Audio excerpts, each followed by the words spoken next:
পশ্চিমবঙ্গের সেই বিখ্যাত অসীম সরকার, হ্যাঁ, অসীম সরকার কবিয়াল এবং একই সঙ্গে বিজেপির একজন নেতা এবং স্থানীয়ভাবে এমএলএ অর্থাৎ ওই ভারতের পশ্চিমবঙ্গের বিধানসভার একজন নির্বাচিত প্রতিনিধি, যাকে নাকি বলা হয় যে এমএলএ।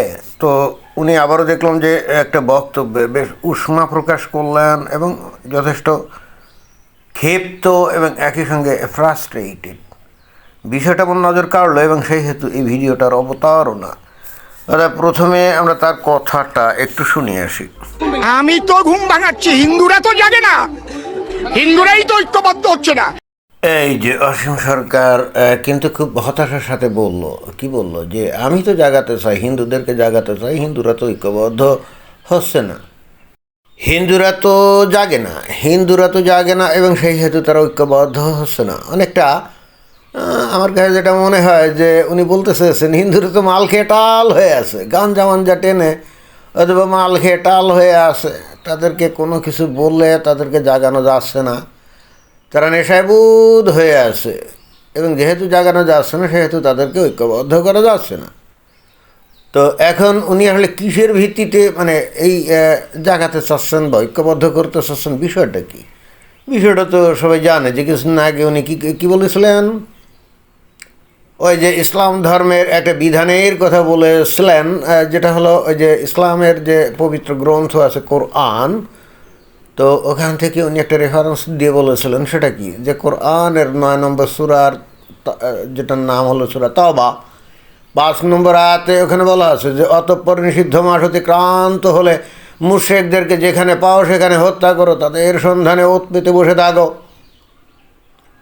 তবে যদি তারা তওবা করে, নামাজ কায়েম করে, যাকাত দেয়, তাহলে তাদের পথ ছেড়ে দাও। অর্থাৎ যদি ইসলাম গ্রহণ করে তাহলে তাদের পথ ছেড়ে দাও, আর যদি ইসলাম গ্রহণ না করে তাহলে মুশরিকদেরকে যেখানে পাওয়া যাবে সেখানে হত্যা করতে হবে, তাই না? এখন মুশরিক বলতে কি বোঝায়, আমার ধারণা অনেকেই এখন জানে, তাই না? মুশরিক মানে ওই যে যারা নাকি শিরক করে, মানে শিরক করে, অংশ করে, সৃষ্টিকর্তার সাথে অংশ করে। এখন হিন্দুরা তো ওই যে নানা রকম দেবদেবীর পূজা দেয় এবং তারা বলে এই সমস্ত দেবতা এগুলো নাকি তাদের সৃষ্টিকর্তার অংশ। তো এটা তো কঠিনভাবে শিরক। অর্থাৎ তাহলে এদেরকে কি বলা যাবে? মুশরিক, তাই না? তাহলে মুশরিকদের উপরে যে নির্দেশ এখানে কোরআনের আল্লাহ দিচ্ছে, ওই অসীম সরকার সেই কথাটাই বলেছিলেন এবং উনি এই কথাটা বলে ওনার আশা ছিল যে এত একটা দালিলিক ব্যাপার একেবারে কোরআনে বর্ণিত হয়ে আছে এবং একই সঙ্গে উনি এটাও বলেছিলেন যে বাংলাদেশে যে হিন্দুদেরকে অনেক সময় ওই যে মুসলমানরা মারধর করে অত্যাচার নির্যাতন করে, তারপরে যে দীপু চন্দ্র দাসকে যে পুড়িয়ে মারল জ্যান্ত, বস্তুত এই ঘটনার প্রেক্ষিতেই উনি বলছিলেন যে মুসলমানরা যে বস্তুত এই কাজগুলো করে, এইটাতে তো মুসলমানরা কোনো রকম অপরাধ বোধে ভোগে না, কারণ এটা তো তাদের আল্লাহর নির্দেশ এবং সেহেতু করে। অসীম সরকার তো বস্তুত এটা বোঝানোর জন্যই তো কোরআনের রেফারেন্স দিয়ে কথাটা বলছিলেন, তাই না? এবং উনি বলে ভাবছিলেন যে উনি এইটা বলে ভারতে অন্তত অ্যাটলিস্ট পশ্চিমবঙ্গে উনি বিশাল নেতা হয়ে যাবেন, লোকজন তার পিছনে সে কাতারবন্দি হবে এবং তাকে উৎসাহিত করবে, তার বিপদে এগিয়ে আসবে। উনি কিন্তু এটাই ভাবছিলেন, যেহেতু উনি একটা দুর্দান্ত সত্য কথা বলে দিয়েছেন। উনি ভাবছিলেন যে এইবার তাহলে এই অন্তত পশ্চিমবঙ্গের হিন্দুরা ঐক্যবদ্ধ হবে, তাই না? কিন্তু উনি ইভেনচুয়ালি দেখলেন যে উনি এই কথাটা বলেছিলেন ঠিকই আছে, কিন্তু খুব বেশি লোকজন তাকে সহযোগিতা করার জন্য এগিয়ে আসে নাই, তার কথায় জাগে নাই এবং তারা ঐক্যবদ্ধ হয় না এবং বস্তুত তার বিপদে এই হিন্দুরা তার পাশেই দাঁড়ায় নাই। তো ওনার বক্তব্য হলো যে আমি তো হিন্দুদের বাঁচানোর জন্য এই কাজটা করছি এবং যেহেতু তারা ঘুমিয়ে আছে, যেহেতু তারা ঐক্যবদ্ধ হচ্ছে না, সেহেতু তারা মার খাচ্ছে এবং এটা খালি বাংলাদেশ বা ভারতে মার খাচ্ছে তা না, দুনিয়ার সর্বত্র মুসলমানদের হাতে অমুসলিমরা মার খাচ্ছে, এটাই উনি বুঝাতে চেয়েছেন। কিন্তু উনি যাই বুঝাক না কেন, এইটা তো পশ্চিমবঙ্গের হিন্দু, এগুলো তো অন্যরকম ক্লাসের, তাই না? এদের জাগানো, এদের ঐক্যবদ্ধ করা তো অত সোজা না, কারণ এরা খুব অল্পে তুষ্ট হয়ে যায় এবং সেই হেতু সব কিছু ভুলে যায়। এরা খুবই অল্পে তুষ্ট হয় এবং সেই হেতু সব কিছু ভুলে যায়। অর্থাৎ এখানে এই অসীম সরকার যতই তাদের জাগানোর চেষ্টা করুক না কেন, তারা জাগবে কোন দুঃখে? তারা জাগবে কোন দুঃখে?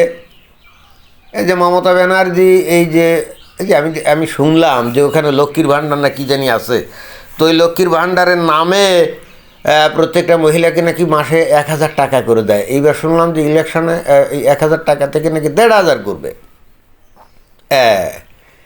তো এখন এরা জাগবে কোন দুঃখে? এরা ঐক্যবদ্ধ হবে কোন দুঃখে? এই এই বিজেপি যদি পশ্চিমবাংলায় ক্ষমতা আসে, তাহলে কি তারা এই 1,000 টাকা বা 1,500 টাকা বা 2,000 টাকা কি দিবে? তারা কি কোনো গ্যারান্টি দিয়েছে বা তারা কি কোনো আশ্বাস দিয়েছে? কি জানি, আমার নজরে অবশ্য এখনও পড়ে নাই। আশ্বাস দিলে দিতেও পারে, বাট যেটা অলরেডি পাচ্ছে ওরা চিন্তা করছে যে আমরা এটা হারাবো কেন? এতে করে মুসলমানরা কি বললো না বললো, মুসলমানরা কি করলো না করলো, তাদের ভিতরে কি প্ল্যান পরিকল্পনা আছে, ভবিষ্যতে পশ্চিমবঙ্গে তারা কি করতে চায়, ইট ডাজন্ট কেয়ার। বর্তমানে আমি তো মজায় আছি, তাই না? 1,000 টাকা তাদের কাছে কিন্তু অনেক টাকা। আর এই পশ্চিম বাংলায় ওপার বাংলার থেকে আরো খারাপ অবস্থা হবে যদি হিন্দুরা জাগ্রত না হয়। জনাব অসীম সরকার, আপনার এত চিন্তা করে কোনো লাভ নাই। আপনি ওই সমস্ত বক্তব্য বিবৃতি দিয়ে মোটামুটি আপনাকে এখন অনেকে চিনে, এটা আপনার ব্যক্তিগত একটা অর্জন বলাই বাহুল্য। কিন্তু আপনি যদি মনে করে থাকেন এই সমস্ত কথাবার্তা বলে আপনি হিন্দুদেরকে জাগাবেন, তাহলে অত্যন্ত মূর্খের স্বর্গে আপনি বাস করছেন। কারণ হিন্দুরা কোনোদিনও জাগ্রত ছিল না এবং ওদের রক্ত অস্থি মজ্জা এবং ওদের ধর্মীয় দর্শনে জেগে ওঠার কোনো উপাদান নাই। যদি থাকতো অসীম সরকার, আপনি দেখেন তো এই ভারতের ইতিহাসে, তাই না, অর্থাৎ সভ্যতার ইতিহাসে অধিকাংশ সময় এই ভারতের এরা পরাধীন ছিল, তাই না? খেয়াল করে দেখেন এরা কাদের কাদের হাতে পরাধীন ছিল? ভারতের বাইরে থেকে আসা যে সমস্ত অ্যাগ্রেসিভ শক্তি ছিল, সেই মঙ্গলরা, সেই আফগানরা, সেই তাতাররা, তাই না, তারপরে সেই মোঘলরা, এরাই তো এসে আরবরা, তাই না, পার্সিয়ানরা, ইংরেজরা, এরাই তো এসে এই যে ভারতে কি দীর্ঘদিন ধরে ভারতে সাম্রাজ্য বিস্তার করছিল। ভারতে তারা কলোনি স্থাপন করেছিল এবং ভারতের জনগণকে তারা কি দাসদাসী হিসাবে ট্রিট করতো, তাই না? তো ভারতের লোকজন যদি জাগতো বা কারো কথায় যদি জেগে উঠতো এবং তাদের দর্শন, ধর্মীয় দর্শন বলি আর যে দর্শনই বলি, তার মধ্যে যদি জেগে ওঠার কোনো উপাদান থাকতো, তাহলে কি হাজার হাজার বছর ধরে ভারতবাসী কি পরাধীনতার শৃঙ্খলে আবদ্ধ থাকতো? কোনো ক্রমেই না। ইন্টারেস্টিং ব্যাপার, এই পশ্চিমবঙ্গেই আমরা স্বাধীনতার জন্যে আমরা কিছু কিছু মানুষকে আমরা দেখেছি, এই যে যেমন ধরেন যে সূর্য সেন, না, তারপরে প্রীতিলতা ওয়েদ্দেদার, তারা কি ইংরেজদের শাসন থেকে ভারতকে মুক্ত করার জন্য তারা কি বিপ্লবী হয়েছিল না? ইন্টারেস্টিং ব্যাপার, এই ইংরেজদের কাছে এদেরকে ধরিয়ে দিয়েছিল কারা? হিন্দুরা। বুঝছেন? ভারতের লোকজন জেগে ওঠার জন্য না। আমার কাছে মনে হয় যে ভারত একমাত্র দেশ এবং ভারতের লোকজন একমাত্র জনগণ পৃথিবীতে যাদেরকে ঘুম পাড়ানো একটা জাতি হিসেবে আসলে ট্রিট করা হয় এবং তারা আসলে প্রমাণ করে যে হ্যাঁ, দুনিয়াতে কিছু জাগ্রত জাতি আছে যারা তাদের দেশ এবং জাতিকে সামনের দিকে এগিয়ে নিয়ে যাওয়ার জন্য শৌর্য বীর্য দ্বারা অনেক কিছু তারা করে, যুদ্ধ করে, লড়াই করে, সংগ্রাম করে। তো ওই রকম যেহেতু একটা আছে, তাহলে তার বিপরীত শ্রেণীর এক ধরনের লোক থাকতে হবে না, যারা ইচ্ছা করে ঘুমায় থাকে, যাদেরকে ঐক্যবদ্ধ করা যায় না, যারা নিজেরা নিজেদের মধ্যে জাতপাত নিয়ে মানে বিভেদের মধ্যে লিপ্ত থেকে অন্যের দাসত্ব করাকে পছন্দ করে। এ ধরনের তো একটা উদাহরণ এই মানব জাতিতে থাকতে হবে, আর সেটাই হলো ভারত। সেটাই হলো ভারত। ভারতের লোকজন আবার আমার লেকচার শুনে বলে কি জানেন, আমরা চাণক্য নীতি, আমরা অহিংস ধর্ম অনুসরণ করি, আমরা অন্যের উপর আক্রমণকে সমর্থন করি না। তবে অ্যাট দ্য সেম টাইম অন্যরা এসে তাদের উপর আক্রমণ করে দখল করলে, তাদের মা বোনদেরকে গনিমতের মাল হিসাবে ভোগ করলে তারা খুব আনন্দ পায় এবং মনে করে যে হ্যাঁ, এটা তো আমাদের ধর্মে আসবে। এটাই অসীম সরকার, আপনি কি বোঝেন নাই? ভারতের ইতিহাসটা একটু পড়েন না।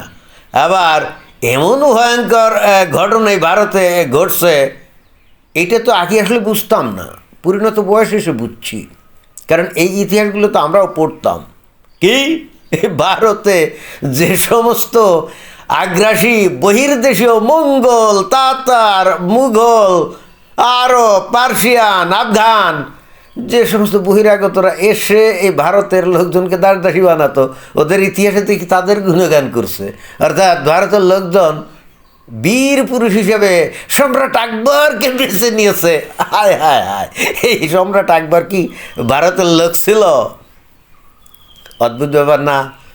যে লোক তাদের দেশে তাদের মানুষদেরকে দাসদাসী বানালো, ভারতের শিক্ষা ব্যবস্থা সেই লোকদেরকে বীর পুরুষ, মহান পুরুষ, আকবর দি গ্রেট বানিয়েছে, তাই না? আমার মনে হয় না যে পৃথিবীতে এত পিকুলিয়ার ইতিহাস কোনো জাতিতে পড়ানো হয়। অন্তত কোনো দেশের ইতিহাসে তাদের দেশের মানুষদেরকে দাসত্বের শৃঙ্খলে আবদ্ধ করা কোনো ব্যক্তিকে তাদের দেশে বীর পুরুষ, মহান পুরুষ হিসেবে গণ্য করার কোনো ইতিহাস, কোনো নজির, কোনো নমুনা আমার কাছে মনে হয় নাই। ভারতে কিন্তু এটা হয়, তাই না? আকবর দি গ্রেট এই উপাধিটা কে দিয়েছে? ভারতরাই তো দিয়েছে, তাই না? তাজমহল এটা নাকি ভারতের মানে অহংকারের চিহ্ন। কি অদ্ভুত ব্যাপার! হু ইজ মানে হু ওয়াজ তাজমহল, মানে মানে তাজমহলই তো মমতাজ বেগম, তাই না? মানে হু ওয়াজ মমতাজ বেগম, শাহজাহানের স্ত্রী, রাইট? তো হু ওয়াজ শাহজাহান? শাহজাহান ছিলেন ভারতের মহান সম্রাট, যে নাকি ভারতের লোকজনকে দাসদাসী বানিয়েছিল, রাইট? অতএব অসীম সরকার, আপনি ভুল দেশে জন্মগ্রহণ করেছেন, বুঝছেন? আপনি কাদের সামনে কি বলেন? আর পরিশেষে যেটা বলতেই হবে, আপনি কি নমশূদ্র সম্প্রদায়ের লোক না? তো ভারতে ওই পশ্চিমবঙ্গে অনেক ব্রাহ্মণ সম্প্রদায়ের লোক আছে না? তো তারা কি আপনার নেতৃত্ব মেনে নিবে? তারা বলবে এই হারামজাদাটা কোথা থেকে আইলো। আমার ধারণা এরকমই তারা মনে করবে। কারণ আপনি তো একসময় বাংলাদেশে ছিলেন, তাই না? এখন ভারতে থিতু হয়েছেন, রাজনীতি করেন। তো ওই এই পশ্চিমবঙ্গের উচ্চ শ্রেণীর যে তথাকথিত ব্রাহ্মণ যেগুলো আছে না, এরা কিন্তু মনে করে যে এই উৎকো ঝামেলা কোথা থেকে এসে এখানে হাজির হলো। তারা কিন্তু আপনার নেতৃত্ব মানে না। আবার আমি যখন এই যে বক্তব্য বিবৃতি দেই না, কিছু কিছু এসে বলে না না না আমরা তো জাতপাত মানি না। এটা হলো এখানে এসে বলে, এটা হলো ব্যক্তিগত অভিমত, বাট ভিতরের কথা ভিন্ন। আমি কি এগুলোর চিনি না? হাড়ে হাড়ে চিনি, হাড়ে হাড়ে চিনি। অতএব অসীম সরকার, আপনি ভুল দেশে, ভুল জায়গায়, ভুল সময়ে আপনি আপনার বক্তব্য দিচ্ছেন, বুঝছেন? এগুলোর জাগানো যাবে না, কারণ এদের প্রমাণ করতেই হবে পৃথিবীতে এমন একটা জাত থাকতে হবে যারা নিজেদের মধ্যে জাতপাত, বর্ণ এগুলা দিয়ে হিংসা, বিদ্বেষ এগুলো নিজেরাই সৃষ্টি করে, নিজেরাই নিজেদেরকে ঘৃণা করবে, মারামারি করবে, এবং একটা পর্যায়ে অন্য বাইরের কোনো বর্বর শ্রেণীর হলেও তাদের দাসত্ব করবে। এটাই হলো ভারতের মানুষের দৃঢ় অঙ্গীকার। এটাই হলো ভারতের মানুষের দৃঢ় অঙ্গীকার। আর তাছাড়া আপনি বাঙালি না, এটা তো আরও বড় সমস্যা। ওই যে সুভাষচন্দ্র বসু কেন ভারতের বীর নায়ক হতে পারেন নাই, এবং শুধুমাত্র ওই পশ্চিমবঙ্গের লোকজনরাই একটু তাকে সম্মান করে দেখি। পশ্চিমবঙ্গের বাইরে কি তার কোনো সম্মান আছে? আমি তো অন্তত দেখি না। তো সুভাষচন্দ্র বসু উনি তো ইংরেজদের বিরুদ্ধে উনি স্বাধীনতার ডাক দিয়েছিলেন, তাই না? তো পরবর্তীতে যখন দেশ স্বাধীন হয়েই গেল, তখন এই ভারতে এই সুভাষচন্দ্র বসুর একটা অন্যতম পজিশন হওয়ার কথা ছিল না? তা কি হয়েছে? হয়নি। কেন হয়নি? চেষ্টা করে দেখেন, চিন্তা ভাবনা করেন, বুঝতে পারবেন। আপনি ওখানে ডাক দিচ্ছেন, প্রথমত আপনারই বাঙালি যারা আছে, আপনি যেহেতু শূদ্র সম্প্রদায়ের, আপনারা তো উচ্চ সম্প্রদায় মেনেই নিবে না। এইবার আসেন গোটা ভারতে আপনারা হলেন বাঙালি, আপনাদেরকে তো নিম্ন টাইপের মানুষ মনে করে, যারা ওই অবাঙালি, যারা ভারতের শাসন ক্ষমতা চালায়, তাই না? বিষয় কিন্তু এরকমই। হতভাগ্যা, দুর্ভাগা এই বাঙালি জাতি, কি পিকুলিয়ার জাতি, তাই না? এবার নিজেদের মধ্যে একটা বিশাল অংশ মুসলমান হয়ে তারা আবার নিজেদের বাঙালি পরিচয় আবার মুছে ফেলছে। এখন তারা আরব দেশের চেতনাকে, কালচারকে তারা নিজেদের কালচার মনে করে। একটু আগে ওই যে বলছিলাম না যে ভারতেরই ইতিহাস বইতে ভারতকে পদানত করেছে, ভারতের মানুষদেরকে দাসদাসী বানিয়েছে, তাদেরকেই বীর পুরুষ, মহান পুরুষ বলে না। আমি একটা জিনিস বুঝি না, হিন্দুদের ক্ষেত্রে এটা কিভাবে সম্ভব, মুসলমানের ক্ষেত্রে এটা কিন্তু ঠিক আছে। যেমন বাংলাদেশের মানুষ এখন আলাউদ্দিন বখতিয়ার খিলজিকে তারা কিন্তু বীর পুরুষ মনে করে এবং আসল মানুষ মনে করে। কেন মনে করে জানেন? কারণ সে তো মুসলমান ছিল, বাংলাদেশের মানুষ মুসলমান, তো বাংলাদেশের মানুষ তো নিজেদেরকে বাঙালি মনে করে না। খেয়াল করতে হবে, পশ্চিমবাংলায় আপনারা যারা বাঙালি আছেন, আপনাদের সাথে বাংলাদেশের মানুষের তফাৎ আছে। কারণ বাংলাদেশের মানুষ হ্যাঁ অতীতে হয়তো বাঙালি ছিল, ইসলাম গ্রহণের পর তারা কিন্তু বাঙালি নাই, তারা হয়ে গেছে কিন্তু মেন্টালি তারা কিন্তু আরও। এবং এই হেতু আলাউদ্দিন খলজি যখন এই বাংলাদেশ দখল করলো এবং লক্ষণ সেনকে পাঁচা লাথি দিয়ে তাড়িয়ে দিল, তাই না, পাঁচা লাথি দিয়ে তাড়িয়ে দিল। এবং ইন্টারেস্টিং ব্যাপার হচ্ছে তখন কিন্তু এই বাংলায় প্রচুর মানে অধিকাংশই হিন্দু ছিল, তারপরে কি বুদ্ধিস্ট ছিল, তাই না। এদের কেউই কিন্তু ওই আলাউদ্দিন খিলজিকে বাধা প্রদান করে নাই। কেন করে নাই? কারণ ওই লক্ষণ সেন সে রাজা, তারই সম্প্রদায় হিন্দুদের উপর অত্যাচার নির্যাতন করতো বর্ণপ্রথার কারণে, রাইট। এবং যে কারণে এই বাংলাদেশের এই মানে নিম্ন শ্রেণীর হিন্দু যাদের উপরে অত্যাচার নির্যাতন করতো, ঘৃণা করতো, তারা চাচ্ছিল যে লক্ষণ সেনকে ধরে যেন পাছায় ভালো মতো লাথিষ্টা দেয়, চাবুক দিয়ে পিটা দেয়। এটাই আপনাদের ভবিতব্য, আপনাদের ধর্মীয় আদর্শ, আপনাদের ধর্মীয় জ্ঞান এটাই আপনাদের শিখায়। আমি কি ভুল বললাম? যাই হোক, অসীম সরকার তারপর চেষ্টা করে যাচ্ছে, ইটস ওকে, এটাই তার কর্ম, ফল পাবে, তাই না। কর্মফলেই তো আপনারা বিশ্বাস করেন। তারপরে জন্মান্তরে বিশ্বাস করেন। ভাই, এই জন্মান্তরবাদ এটাই কিন্তু বস্তুত এই হিন্দুদেরকে কাপুরুষ করে রাখছে। এবং কেন কথাটা বললাম? এই কারণে যে এখন মনে করে যে জাগে না বা এই যে মানে ইউনাইটেড হয় না, এরা মনে করে যে এটাই এই জীবনে তাদের কাজ এবং পরবর্তীতে হয়তো অন্য একটা ভালো জীবন হবে। আসলে এদের এই যে জন্মান্তর যে মতবাদটা না, এটাই কিন্তু হিন্দুদেরকে পিছিয়ে রেখেছে এখন না, হাজার হাজার বছর ধরে। এবং এ কারণেই কিন্তু এরা বারবার পরাধীনতার শৃঙ্খলে আবদ্ধ হয়েছে, দাসদাসী হয়েছে। কারণ ওরা মনে করছে ওই আগের জন্মে কী কী কাজ জানি করেছিল, যার ফল হিসাবে সে পরবর্তীতে দাসদাসী হয়েছে, বুঝছেন। ফলে হিন্দুদের মধ্যে বীর পুরুষের জন্ম হয় নাই, এদের বীরত্বের কোনো কাহিনী নাই। এখন ওই যে খুঁজে খাইয়ে টুকিয়ে টাকিয়ে হয়তো দুই একজন ওই ঝাঁসির রানীকে বের করবে, রানা প্রতাপ সিংকে বের করবে, আমি জানি এগুলো করবে, করুক, একেবারে কিছু না বের করলে তো হয় না। কিন্তু আপনারা যদি বৈশ্বিক প্রেক্ষিতে চিন্তা করেন, বৈশ্বিক সভ্যতার প্রেক্ষিতে চিন্তা করেন, হিন্দুদের মধ্যে আসলে কি কোনো বীর আছে বলেন? কোনো বীর নাই, থাকার কথা না। কারণ তাদের ধর্মীয় দর্শন তাদেরকে বীর বানায় না। এটাই ছিল বক্তব্য। ধন্যবাদ।